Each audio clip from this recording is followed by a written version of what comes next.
Neglect starts as an infection, and if you don't take care of it, it becomes a disease. One neglect leads to another. And the worst of all, when neglect starts, it diminishes our self-worth, our self-confidence, our self-value. It's easy to take the easy option. It's easy to rationalize. If no one around you is living at a high level, no one around you is achieving at the highest level, it might seem okay to take it easy. It's easy to get in a big, average, miserable rut. What's not easy is putting in the work when you don't feel like it. What's not easy is continuing to raise the bar when everyone around you remains the same. Not one's life is ever easy. How did you ever think you were ever going to make any progress? You can make this your time. You can take control of the life you want to live. Have the authority to know what you need to change, to know how to change, and then to take action.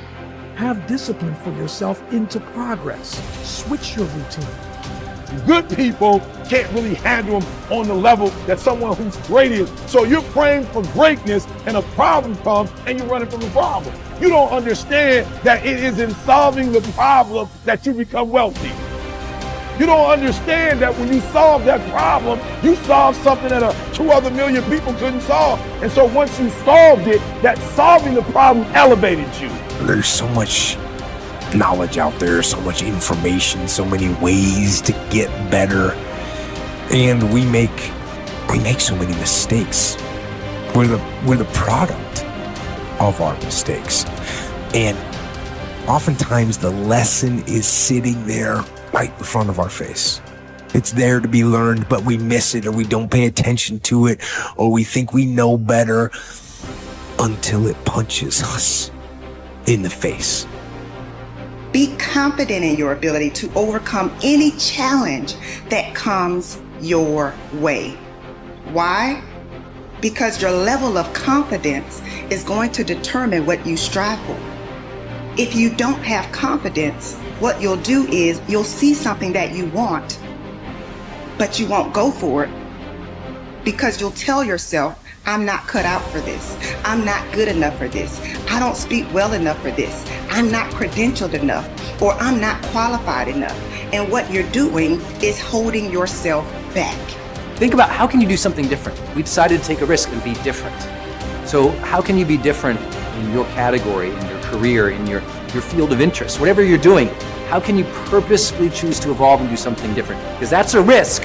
And sure, not all risks are rewarded, but I'll tell you what's never rewarded: stagnation. One of the things that we must do is that we must be involved in working on achieving self-mastery. You must work on yourself continuously. Never be satisfied with yourself. If you can't fly, run. If you can't run, walk. If you can't walk, crawl. But by all means, keep moving. Part of the reason that people go watch anti-heroes and villains is because there's a part of them crying out for the incorporation of the monster within them, which is what gives them strength of character and self-respect, because it's impossible to respect yourself until you grow teeth.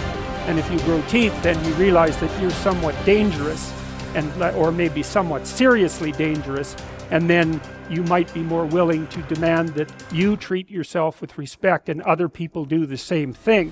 And so that doesn't mean that being cruel is better than not being cruel. What it means is that being able to be cruel and then not being cruel is better than not being able to be cruel. Because in the first case, you're nothing but weak and naive. And in the second case, you're dangerous, but you have it under control. And you know, a lot of martial arts concentrate on exactly that as part of their philosophy of training. It's like, we're not training you to fight. We're training you to be peaceful and awake and avoid fights. But if you happen to have to get in one, and I guess the philosophy also is that if you're competent at fighting, that actually decreases the probability that you're going to have to fight, because when someone pushes you you'll be able to respond with confidence, and with any luck, and this is certainly the case with bullies, with any luck, a reasonable show of confidence, which is very much equivalent to a show of dominance, is going to be enough to make the bully back off. And so the strength that you develop in your monstrousness is actually the best guarantee of peace. And that's partly why Jung believed that it was necessary for people to integrate their shadow. And he said that was a terrible thing for people to attempt, because the human shadow, which is all those things about yourself that you don't want to realize, reaches all the way to hell.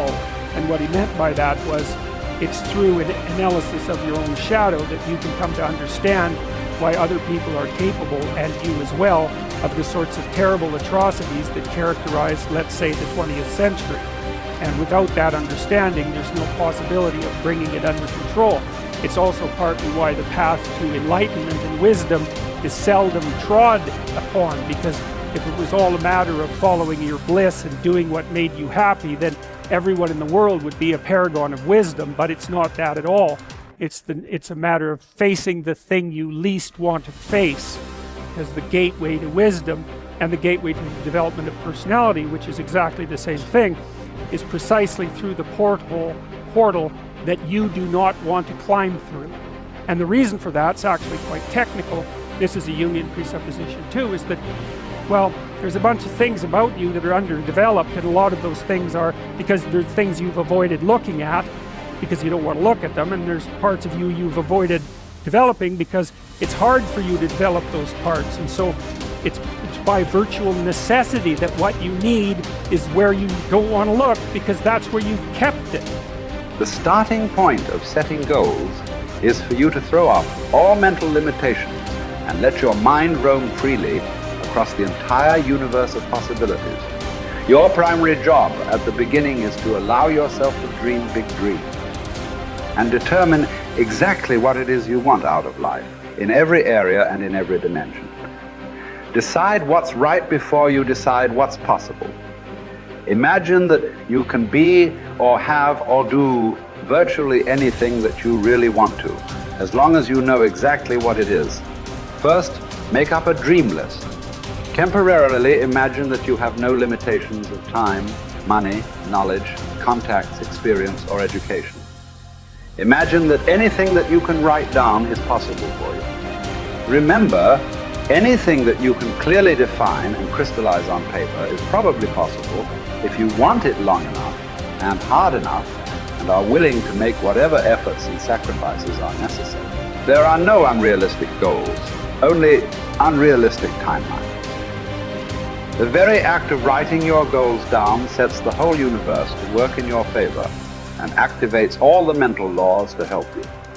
In fact, many people have had the experience of writing out a list of goals on New Year's Day, putting them away and not referring to them again until the end of the year, and then finding that 80% of the goals have been achieved, sometimes in the most amazing ways. The very act of writing down big, challenging goals causes three things to happen. First, your self-concept improves and your self-confidence goes up immediately. The act of setting goals requires self-confidence and simultaneously builds self-confidence. Having the courage to write down what you really want improves your self-image and raises your self-esteem. The action itself generates a feeling of greater personal power and ability. Second, tap into your mental and emotional powers. Goal setting actually gives you a burst of physical and mental energy. Your heart rate and your respiratory rate speed up. The very act of goal setting is inherently exciting. It sounds a little corny, but someone once said, feeling listless. Make a list, it's true. It's like stepping on the accelerator of your own mental and physical potential. And if you do it every day, the results can be amazing. Third, commit it to paper. The very fact that you have committed a goal to paper dramatically increases the likelihood that you will achieve that goal.